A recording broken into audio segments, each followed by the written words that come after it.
Olá, pessoal. Hoje a gente vai falar um pouco sobre o imperialismo dos Estados Unidos, né? Uma superpotência econômica, militar, cultural, que exerce influência sobre boa parte dos países no mundo, com um número bastante considerável, já que os Estados Unidos, após a Guerra Fria, saiu como um país dominante no cenário geopolítico. Imperialismo norte-americano é uma expressão frequentemente utilizada para descrever um histórico de ações e doutrinas da política externa dos Estados Unidos, né, que demonstra uma inequívoca intenção de controlar eventos em todo o mundo, de maneira que favoreça seus próprios interesses econômicos, políticos e estratégicos. Ou seja, o imperialismo norte-americano refere-se ao fato dos Estados Unidos terem o seu dedinho, né, a sua influência em quase todos os países que compõem o território global. E isso por quê? Por que será que os Estados Unidos têm essa característica? É porque eles se sentem necessariamente envolvidos e são chamados a atuar em conflitos de diversa ordem, políticos, econômicos e estratégicos. Isso porque ele é um país que comercializa com boa parte do mundo, né? E a sua economia depende justamente dessa forma imponente, dessa forma agressiva com que os Estados Unidos exercem sua influência em outros países. O conceito histórico do Império Americano vai ser considerado a partir do comportamento político dos Estados Unidos a partir da segunda metade de 1800. No caso, dos Estados Unidos, o imperialismo está enraizado na crença do diferencial em relação aos demais países do mundo, em que teria como missão a difusão de ideias de liberdade, igualdade e democracia. Perceba, é uma questão histórica, mas também é uma questão cultural dos norte-americanos. Eles se sentem como obrigados, e aqui entram aspas, a passar esses ideais de liberdade, de igualdade, de democracia que eles promulgam, né, que eles fazem a propaganda para o mundo.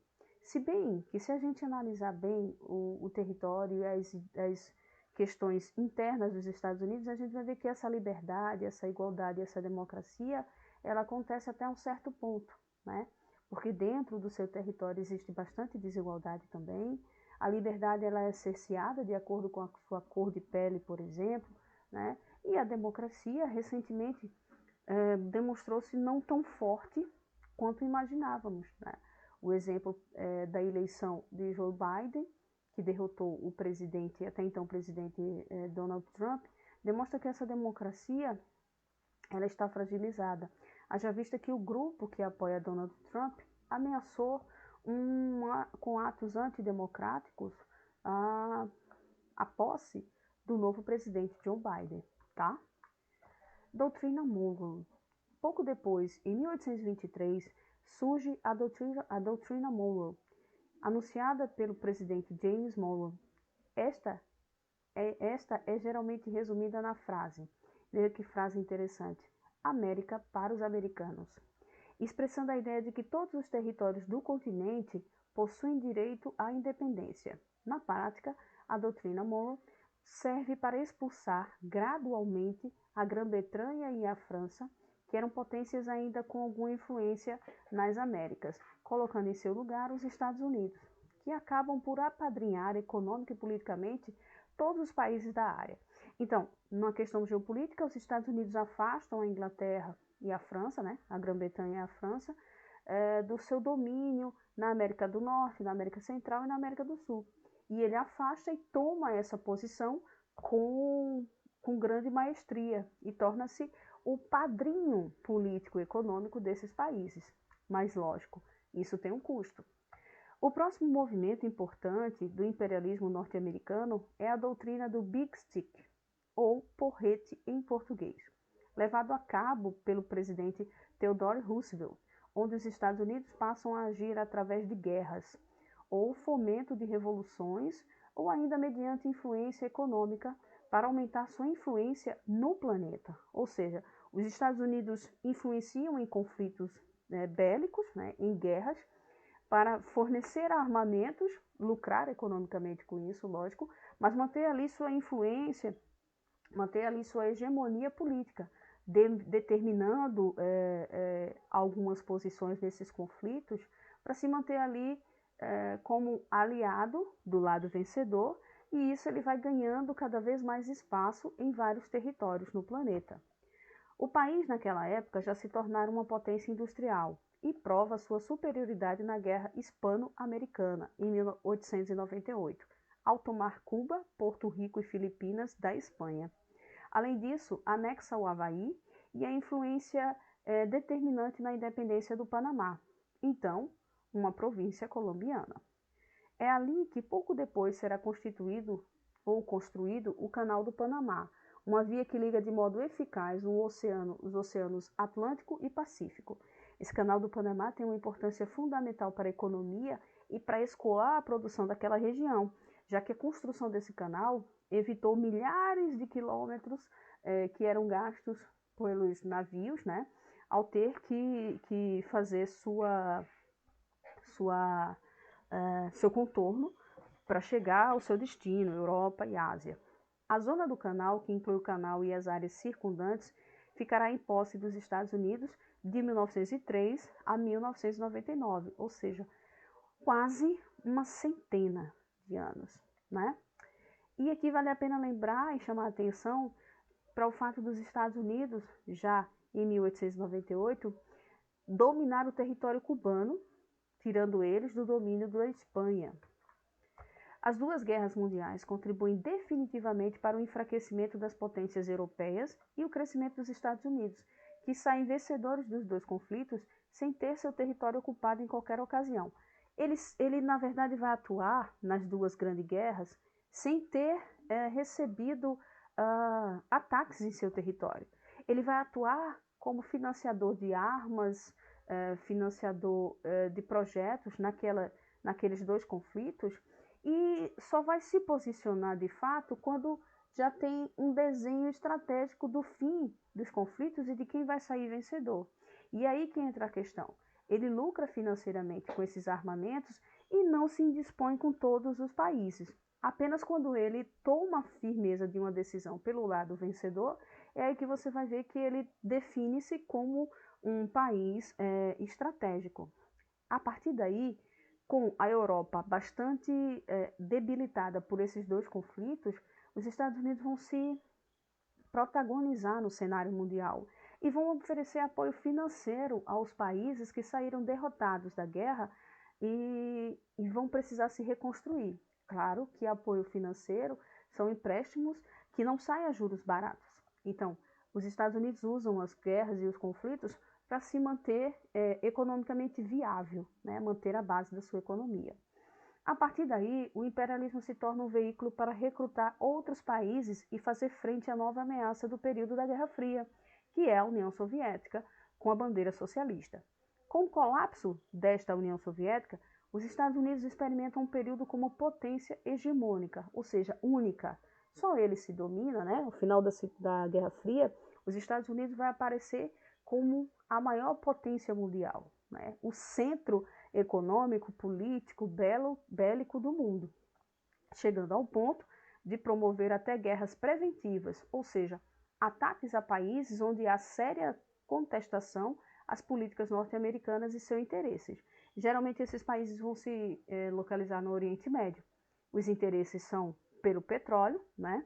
E a contestação é desses árabes, que a gente viu na nossa última aula sobre Israel e Palestina.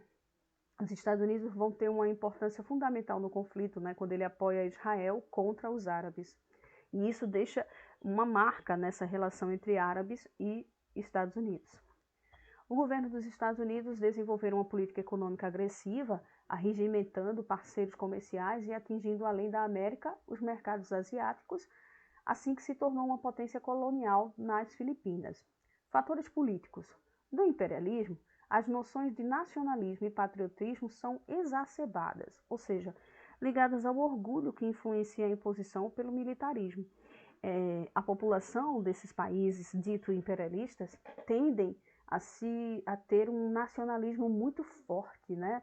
A defender seus interesses acima dos outros países, a elevar a sua autoestima como residente, como norte-americano, né? Elevar o patriotismo, a imposição dos exércitos desses países em relação a outras regiões do planeta. Isso é uma característica do imperialismo, esse nacionalismo muito forte, né?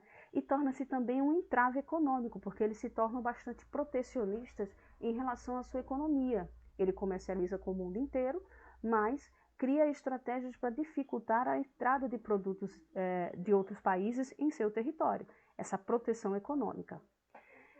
A extensão territorial está entre as formas de garantir o comércio, mesmo tendo como principal competidor o continente europeu. Além do escoamento da produção, o acesso a bens territoriais garante o acesso a recursos naturais e sua infindável riqueza biológica. Isso é óbvio. Entre os exemplos que demonstram a imposição dos norte-americanos está a anexação do Havaí, em 1898, quando os Estados Unidos passam a controlar todos os portos, o equipamento militar, os prédios e a propriedade pública do governo havaiano. Ou seja, ele de fato tomou a administração do Havaí por completo, né? Militar, econômico, político, e isso permanece até hoje. Fatores culturais. O modo de vida norte-americano é vendido para todo mundo como perfeito. O pensamento do ideal americano exclui a diversidade de outras culturas e especificidades, sem ao menos mascarar o racismo e a crença da superioridade. De fato, eles se tornam superiores, eles se acham, se tornam não, perdão, eles se auto-intitulam superiores aos outros países, às outras populações, né? Eles se deixam levar por esse nacionalismo evidente e propagam o mundo afora com uma cultura mais avançada, mais moderna e superior às outras culturas. Um fato que não é verdade, haja vista que dentro dos Estados Unidos, dentro do seu próprio território, existe desigualdade, preconceito, existe violência, né? E isso traz consequências, inclusive, para a sua formação populacional.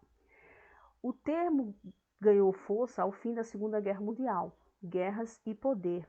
Em 1945, considerando a demonstração do poderio bélico dos Estados Unidos com o lançamento de 2 bombas atômicas sobre o Japão. A gente viu que foram ataques nucleares que deixaram rastros difíceis, né, para a população desses países atacados. No decorrer da chamada Idade do Imperialismo, o governo norte-americano exerceu forte controle político, social e econômico sobre Cuba, as Filipinas, a Alemanha, a Coreia, o Japão e a Áustria. Ou seja, ele consegue espalhar seu domínio imperialista sobre todos os continentes. Entre as experiências intervencionistas também estão as guerras ocorridas no Vietnã, na Líbia, na Nicarágua, no Iraque, Iugoslávia, Afeganistão, Paquistão e Líbia. Nos países do Oriente Médio, o interesse norte-americano é claro, o controle sobre as reservas do petróleo, já que a sua economia depende do petróleo. Com o advento da Guerra Fria, os Estados Unidos passaram a incentivar a organização de ditaduras militares na América Latina, inclusive aqui no Brasil.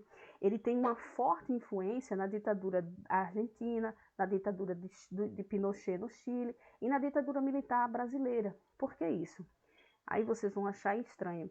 Porque a desorganização política desses países, né, Chile, Brasil e Argentina, facilita o domínio dos norte-americanos sobre a nossa economia, sobre as influências geopolíticas que ele tem nessa região, tá? Então, a tendência é que ele enfraqueça o inimigo, desorganizando sua estrutura política para que ele possa dominar. E isso fecha as características que a gente tem do imperialismo americano. Eu espero que vocês tenham gostado, aprofundem a leitura, porque ela é bastante importante para nossas provas de vestibulares. Até lá, pessoal!